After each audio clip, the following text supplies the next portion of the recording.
Today I encourage you to take a look at 1 Peter chapter 2 verses 1 through 10, and our verse for today is verse 9, which states, "But you are a chosen race, a royal priesthood, a holy nation, God's own people, in order that you may proclaim the mighty acts of him who called you out of darkness into his marvelous light."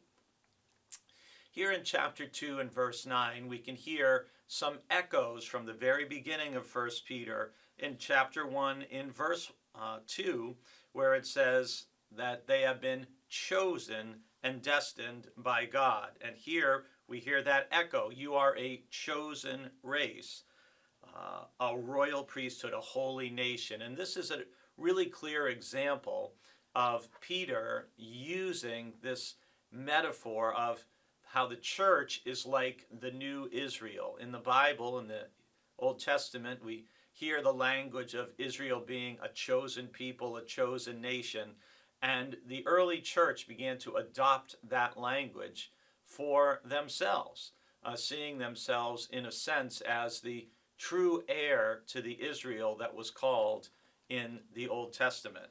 But speaking collectively to the church, here in verse 9, you have a series of images that we could have taken a week on each in our series, if we had made the series even longer than it is, of being a chosen race, a royal priesthood, a holy nation. And that means we have a calling to serve, right? God's own people. And what is that calling?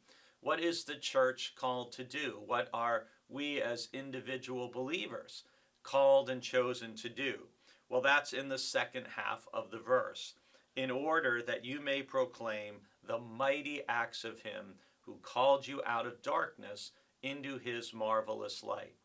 So part of the task of the church and part of our task as individual Christians is to be able to share, hey, my life without God, without Christ, without the community of the church, this is what it was like. And being called out of that loneliness or that isolation, that sense of lostness, of uncertainty, and being called to be part of a chosen race, a royal priesthood, a holy nation, God's own people.